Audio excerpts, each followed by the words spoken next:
하나님의 말씀은 시편 1편 1절에서 6절의 말씀입니다. 복 있는 사람은 악인의 꾀를 좇지 아니하며 죄인의 길에 서지 아니하며 오만한 자의 자리에 앉지 아니하고 오직 여호와의 율법을 즐거워하여 그 율법을 주야로 묵상하는 자로다. 저는 시냇가에 심은 나무가 시절을 쫓아 과실을 맺으며 그 잎사귀가 마르지 아니함 같으니 그 행사가 다 형통하리로다. 악인은 그렇지 않으며 오직 바람에 나는 겨와 같도다. 그러므로 악인이 심판을 견디지 못하며 죄인이 의인의 회중에 들지 못하리로다. 대저 의인의 길은 여호와께서 인정하시나 악인의 길은 망하리로다. 아멘. 할렐루야. 저희 평강의 복을 기원하는 마음으로 샬롬 인사 나누시기 바랍니다. 샬롬. 샬롬. 한 번 더 인사 나누실 때 새해 복 많이 받으세요 인사 나누시기 바랍니다. 새해 복 많이 받으세요. 새해 복 많이 받으세요. 새해 아침이 밝아왔습니다. 새해를 맞이하면 우리는 복을 생각하게 되죠. 남을 향하여 복을 빌고 나 또한 복을 받아 살기를 바라고 있습니다. 동양 사상에서는 오복을 말하죠. 수, 부, 강령, 유호독, 고정명을 말합니다. 수는 장수하는 것. 우리가 육신을 지니고 이 땅에 살고 있으니 몸이 건강하고 장수하게 되는 복을 사람은 누구나 바랍니다. 부, 재물이 풍족해서 궁핍하지 않고 넉넉하게 살아가는 복을 사람들은 바라죠. 강령, 마음이 편안하고 또 삶이 평안해서 안정된 가운데 살 수 있는 복. 유호덕, 덕을 좋아하고 덕 행하기를 즐겨해서 남들로부터도 존경과 신망을 받는 그런 인생을 살아가는 복. 고정명, 비명에 횡사하거나 또 객사하지 않고 자기 생명의 수완을 다 마치고 평안히 잠들 수 있는 것. 그 오복은 사람들이면 갖고 살게 되는 그 마음의 절실한 소원을 잘 요약해서 보여주고 있는 거죠. 그런데 그 복의 주체가 누구냐, 객체가 누구냐 하는 점에 있어서 거기에 문제가 있습니다. 이 오복을 도대체 누가 주는 건가? 운수 대신이 준다. 이렇게 생각을 한단 말이에요. 얼마 전에 한국의 서울대생이 자살을 했어요.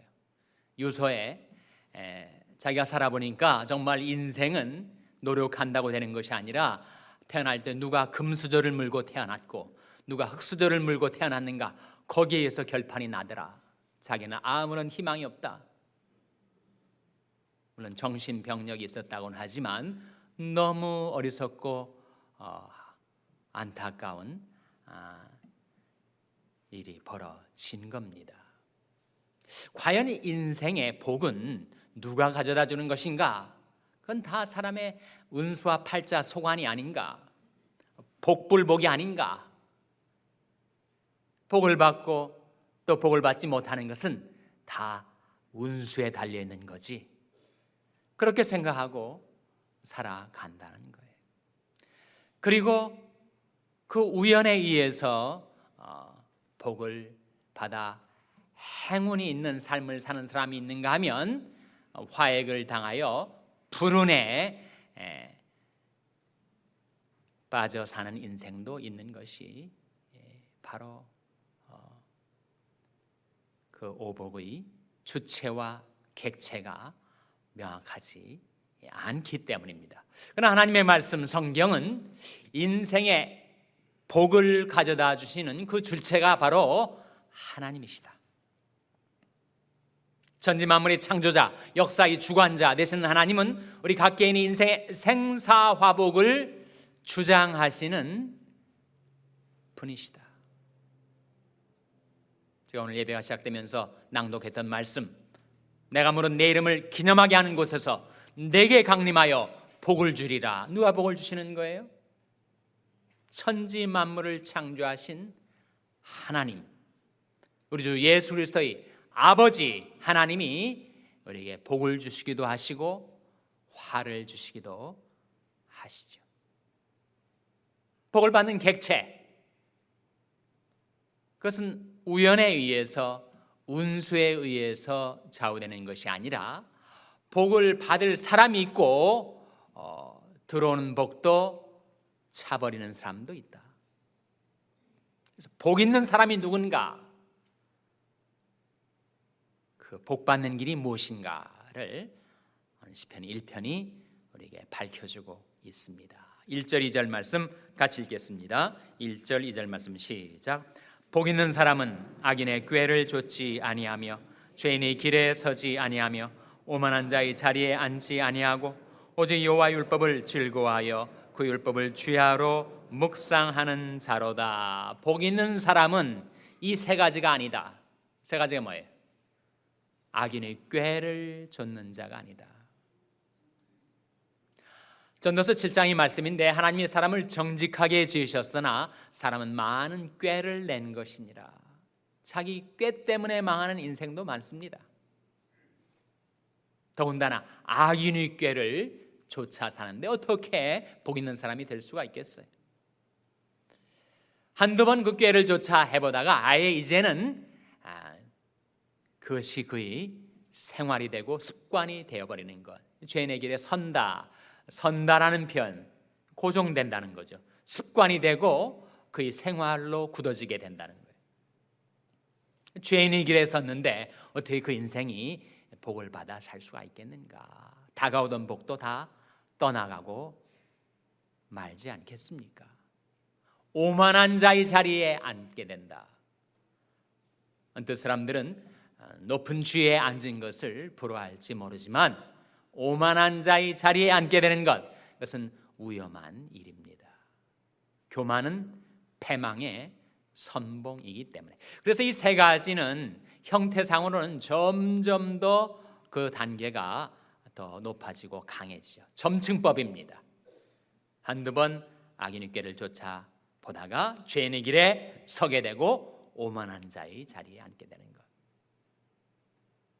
내용상, 의미상으로는 점강법입니다. 점차로 하강하고 추락하는 거예요. 한두 번 악인의 꾀를 쫓아봤다가 아예 그 길에 서서 살다가 이제는 자기가 그 당면에 아예 도사가 돼가지고 오만한 자의 자리에 앉아서 사람들을 가르치고 그들을 설파하게 되니 어찌 복 있는 사람이 될 수가 있겠는가?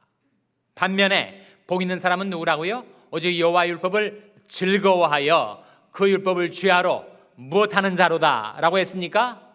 묵상하는 자로다. 하나님의 말씀을 묵상하며 사는 것이 어떻게 복 있는 인생이 되는 길인가? 복 있는 사람이 되는 길인가?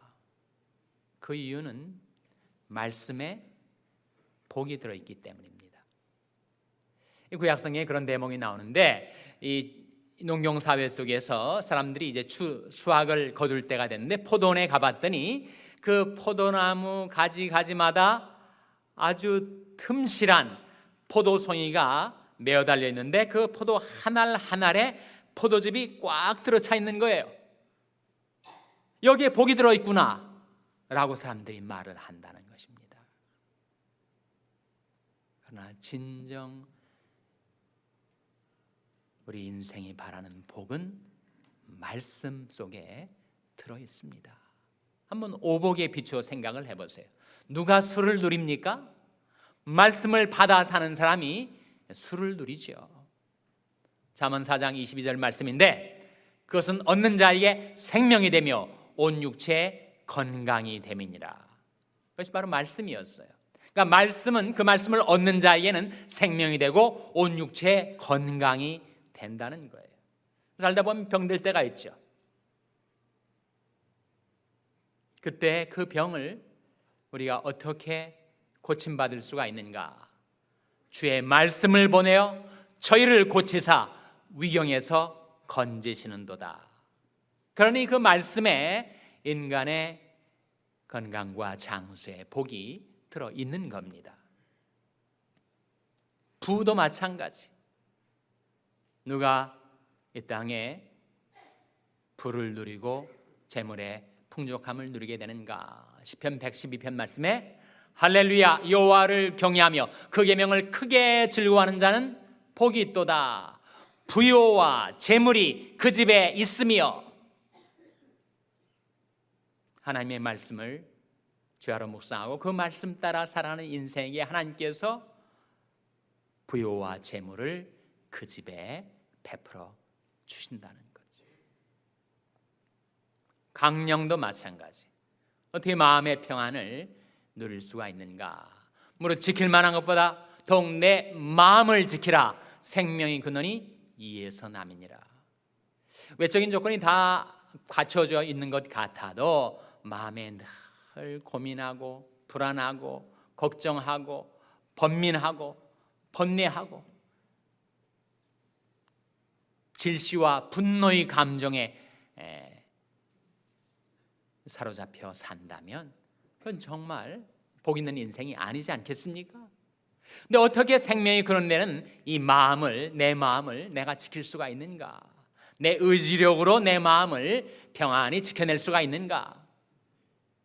그렇지 못함을 우리가 경험해 왔습니다.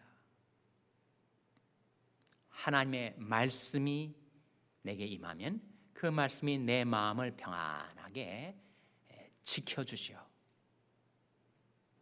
그는 흉한 소식을 두려워 아니하며 여호와를 의지하고 그 마음을 굳게 정하였도다. 말씀을 사랑하고 즐거워하는 자에게 주어지는 말씀 속에 담겨진 평안의 복이 임하게 된다는 거죠. 유오덕도 마찬가지. 누가 덕을 좋아하고 행하여 사람들로부터 존경과 신망을 받게 되는가?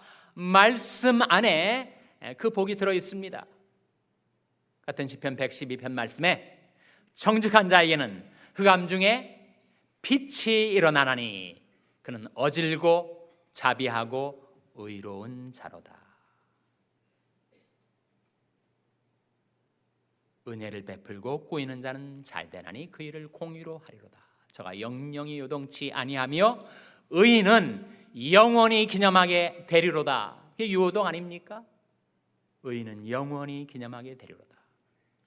저가 재물을 흩어 빈궁한 자에게 주었으니 그 의가 영원히 있고 그 뿔이 영화로이 들리리로다.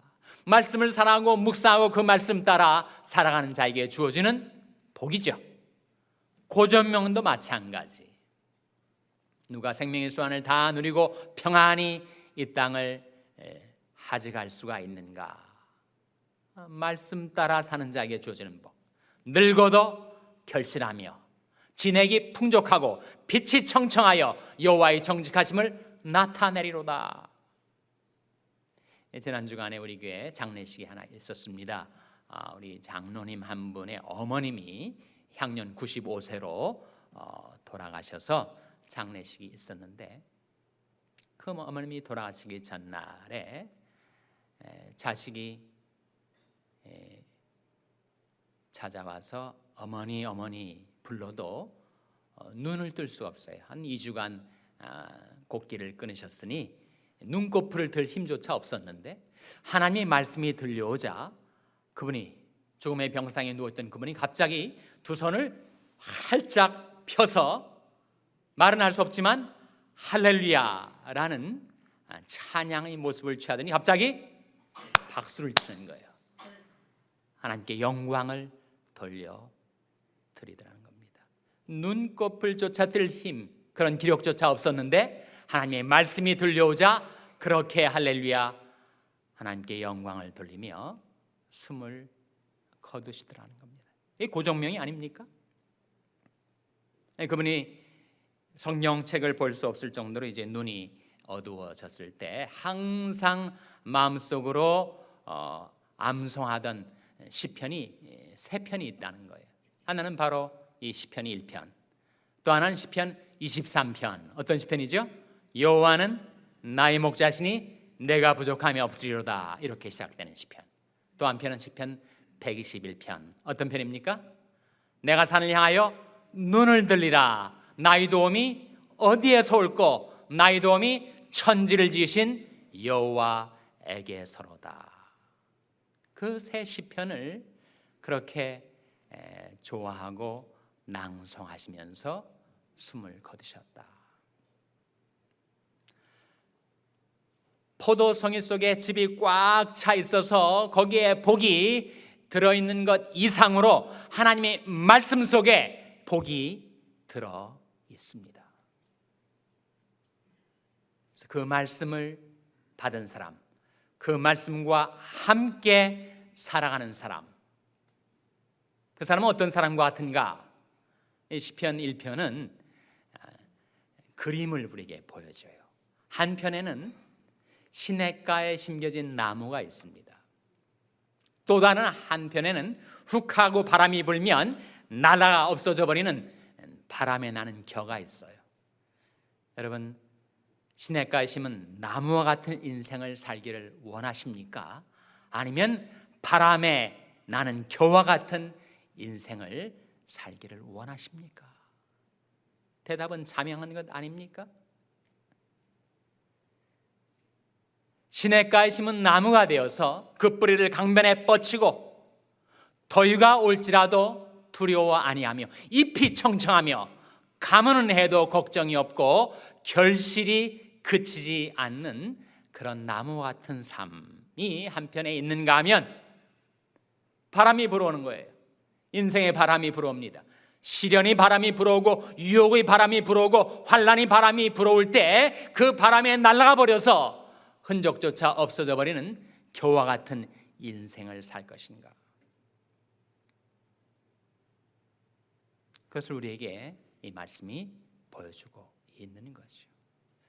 근데 어떻게 그 말씀을 가까이 하며 살 수가 있는가?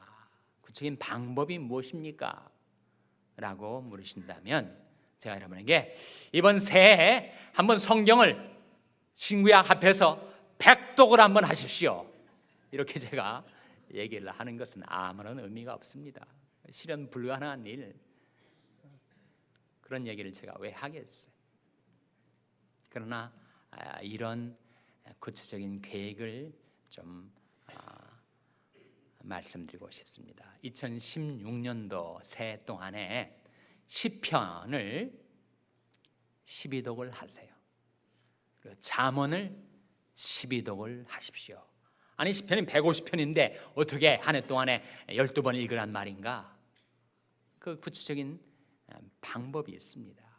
하루에 시편을 5편을 읽으시고 하루에 잠언을 1장을 읽으시면 이번 연말에 가서 시편 전체를 12독, 잠언 전체를 12독 하시는 것을 발견하시게 될 거예요. 어떻게 그럴 수가 있는가?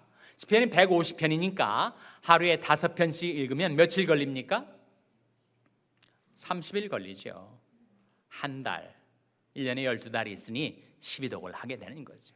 잠언이 전체가 31장이니 꾸준히 해당 날짜에 한 장씩 읽어나가면 한 달이면 잠언을 1독을 하니 12독을 하게 되는 겁니다.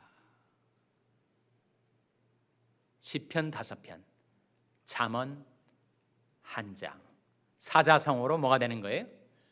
시오자밀이 되는 겁니다. 시오자밀. 여러분, 그 시편은 하나님과 우리와의 관계를 깊이 만들어 줄 거예요. 우리 영성을 밝게 하고 맑게 하고 우리 신앙과 경건을 깊게 해 줄 것입니다. 그리고 잠언은 우리에게 천상의 지혜를 우리 마음과 생활 속에 스며들게 해서 사람들과의 관계 속에서 지혜로운 인생을 살게 줄 거예요.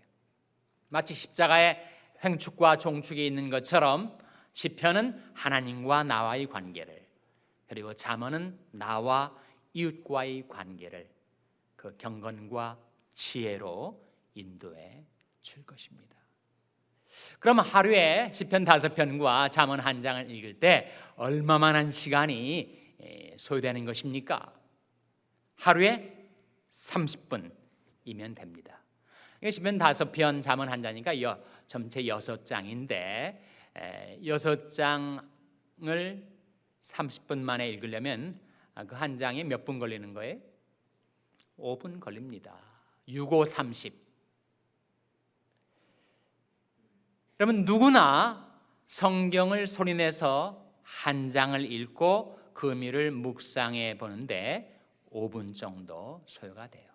그러니까 그 시오자밀의 성경 읽기 계획을 금년 한 해 내내 실행하기 위해서 여러분에게 필요한 하루에 필요한 시간은 30분입니다. 30분. 젊은 사람들은 그렇게 생각을 해요. 나는 직장도 다녀야 되고 자식들도 키워야 되고 아이들 스포츠 쫓아다녀야 되고 도저히 성경 읽을 시간이 안 나니까 나중에 내가 다 리타이어 하면 그 다음에는 성경을 좀 열심히 읽어보겠다 그렇게 자위를 하지만 여러분 리타이어 하면 더 바빠지시는 거 아시죠? 동경대학도 다녀야 되고 하버드도 다녀야 되고 동네 경로대학도 다니셔야 되고 하버드는 뭐예요? 하루 종일 바쁘게 드나드셔야 되고 얼마나 바쁘십니까? 그러니까 젊은 사람이든 노년에 이르신 분이든 자기가 마음에 작정하지 않으면 우리는 언제까지나 신앙의 변죽만 흘리다가 신앙생활을 마치고 말 거예요. 말씀과 상관없이 살다가. 그러나 하루에 마음을 작정해서 30분을 투자하면 여러분 시오자미를 실행해 내실 수가 있습니다. 아무리 분주하고 바쁜 사람이라 하더라도 하나님의 백성이 하나님의 말씀을 위해서 하루에 30분을 못 낸다면 정말 성설이죠. 말이 되지 않는 거죠. 그래서 여러분이 시간을 정하셔야 돼요. 시오자밀 계획 좋습니다. 30분 좋습니다. 그러나 자기 일과 속에서 언제 30분이냐 그걸 고정시켜 놓지 않으면 또 생각만 하다가 세월 가고 말 겁니다. 자기 하루의 24시간의 일과 중에서 그것이 오전 시간이든 오후 시간이든 밤 시간이든 나는 이때는 천하에 어떤 일이 있어도 내가 하나님의 말씀을 꼭 이때 읽고 묵상하리라. 그렇게 새해 결심하시기 바랍니다. 작심삼일이라는 말이 있죠. 내가 이렇게 결심하지만 또 결심이 흐트러지면 어떻게 되는가? 3일 될 때 또 한 번 결심을 하시는 거예요. 1년에 120번 결심하시면 1년 내내 여러분이 결심을 이루어내실 수가 있을 것입니다. 시편 119편 165절 말씀에 주의 법을 사랑하는 자에게는 큰 평안이 있으니 저에게 장애물이 없으리다 하는 말씀이 나와요. 하나님께서 은혜로 열어주신 새해의 삶을 살아가는 동안에 주의 법, 주의 말씀을 사랑하고 즐거워하여 하나님의 말씀을 묵상하며 그 말씀과 더불어 살아가실 때 그 약속의 말씀처럼 여러분의 마음속에 큰 평안이 깃들게 되시기를 바라고 하나님의 축복과 도우심으로 여러분의 인생에 장애물이 없는 복된 새해를 살아가게 되시기를 주님의 이름으로 축원합니다. 기도하시겠습니다. 하나님 아버지, 하나님의 말씀을 통하여 저에게 나타내 보여주셨던 복 있는 사람의 인생, 시냇가에 심겨진 나무가 되어서 시절을 쫓아 과실을 맺으며 그 행사가 다 형통하는 그런 복된 삶을 살아갈 수 있도록 말씀 속에 담아놓으신 그 복을 받아 누리는 새해가 되게 하여 주시옵소서. 모든 것 감사드리며 예수님의 이름으로 기도하옵나이다. 아멘.